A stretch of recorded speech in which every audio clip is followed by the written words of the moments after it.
आगे बढ़ते हैं और बात करेंगे हम राहुल गांधी की। आज राहुल गांधी ने प्रेस कॉन्फ्रेंस की और उन्होंने 32,000 करोड़ का घोटाले का आरोप लगाया है और तमाम बातें उन्होंने चर्चा की और एक बार फिर से गौतम अडानी पर निशाना साधा है। उन्होंने दिल्ली में लगभग 14 मिनट की प्रेस कॉन्फ्रेंस की, उसमें अडानी ने 32,000 करोड़ रुपए का घोटाला किया है और महंगी बिजली के पीछे अडानी है। उन्होंने जनता की जेब से पैसे लूटे, तमाम बातें राहुल गांधी ने कही है, आरोप लगाए हैं और क्या कुछ कहा प्रधानमंत्री मोदी पर आरोप लगाते हुए अडानी के मुद्दे पर। एक नजर Rahul Gandhi. Financial Times of London, इसमें Adani and the mysterious coal price rise, लंबी कहानी है। पहले हमने 20,000 करोड़ रुपए की बात की थी और सवाल पूछा था ये पैसा किसका है, कहां से आया। अब पता लगता है 20,000 करोड़ का फिगर गलत था, उसमें 12,000 करोड़ और ऐड हो गए हैं, तो अब टोटल फिगर 32,000 करोड़ का हो गया है। अडानी जी इंडोनेशिया में कोयला खरीदते हैं और जब तक वो कोयला हिंदुस्तान पहुंचता है उसका रेट बदल जाता है, डबल हो जाता है। ऐसे तकरीबन 12,000 करोड़ रुपए अडानी जी ने हिंदुस्तान की जनता के पॉकेट से निकाला है। तो राहुल गांधी ने लगभग 7 सवाल पूछे। वो 7 सवाल हम आपको बताते हैं। हिंडनबर्ग रिपोर्ट में देश के बाहर अडानी की शेल कंपनियों का जिक्र किया। ये कंपनी किसकी है? शेल कंपनियों से आ रहा पैसा किसका है?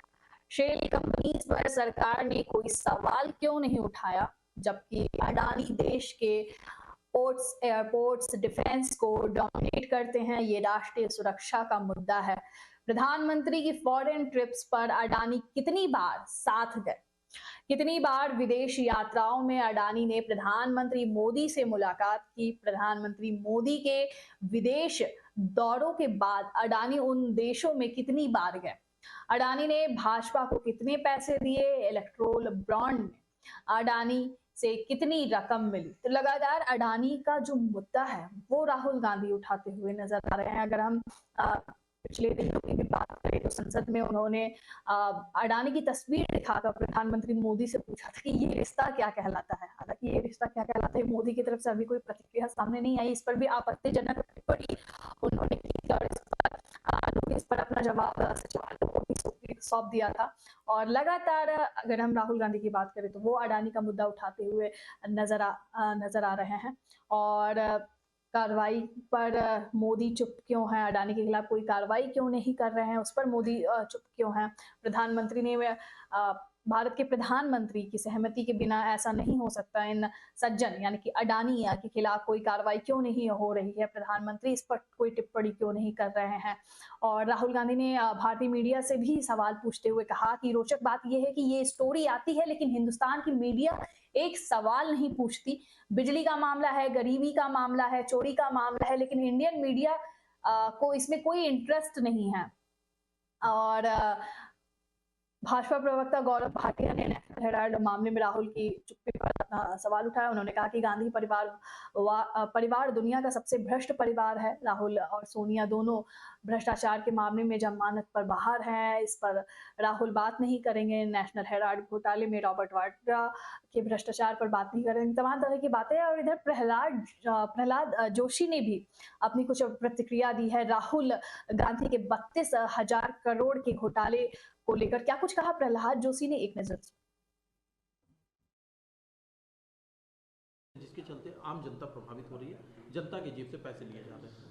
मुझे लगता है कि जनता याद रखेगी मोदी जी का सीधा डायरेक्ट बेनिफिट जो उसके खाते में जाता है, और राहुल गांधी के पिता का बयान याद रखेगी कि पहले यहाँ का देश का प्रधानमंत्री 1 रुपया बेचता था और 15 पैसे पहुँचते थे, 85 पैसे बिचौलिए खाते थे या दलाल खाते थे। लेकिन जब मोदी भेजते हैं तो 100%, चाहे वो महिला के खाते में जाए, चाहे वो किसान के खाते में जाए, चाहे वो वृद्ध के खाते में जाए, वो 100% जाता है। और ये जो खींच है वो इस बात की है, गरीब आदमी इसे याद रखेगा, ये बेमतलब की जो बकवास करने की आदत है इसे याद नहीं रखेगा। राहुल गांधी को ज़मीनी सच्चाई न कभी समझ में आई और शायद न कभी आ पाएगी। छिंदवाड़ा दौरे का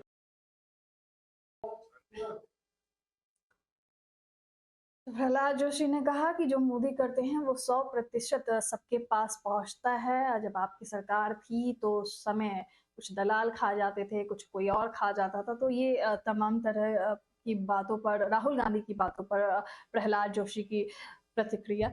चुनाव का दौर है और आज अगर हम बात करें राहुल गांधी की तो चुनावी जनसभाओं को वो भी संबोधित कर रहे हैं और लगातार आरोप प्रत्यारोप का यहाँ भी दौर शुरू है, कंटिन्यू इस पर बने हुए हैं। अडानी के मामले को लेकर राहुल गांधी अधिकतर बयानबाजी करते हुए नजर आ रहे हैं। अन्य मुद्दों की बात करें तो अन्य मुद्दों को भी राहुल गांधी अच्छे से उठा सकते हैं, जिस पर वो भाजपा को घेर सकते हैं। लेकिन कहीं ना कहीं विपक्ष की बात करें, इंडिया अलायंस की बात करें तो उन मुद्दों को वो उठाने में काफी ज्यादा चूक गई है। जिस मुद्दों पर वो भाजपा को घेर सकती थी, चाहे कोई भी मुद्दा हो, उस पर जिस मुद्दों को उठा सकते हैं, उस पर जिस बैकफुट की बात करें उस पर भाजपा कहीं ना कहीं बैकफुट पर है। लेकिन उस मुद्दे को उठाने में कहीं ना कहीं राहुल गांधी की बात करें तो वो भी पूरी तरह से नहीं उठा पाए।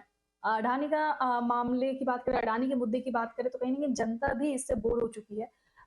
तमाम अगर हम मुद्दे देखें तो उससे हटकर भी कुछ एक अपना मुद्दा ला सकती है। लेकिन इस मुद्दे की बात करें, क्या इसका कोई वोट बैंक में राहुल गांधी को फायदा होगा, नहीं, ये देखने वाली बात होगी।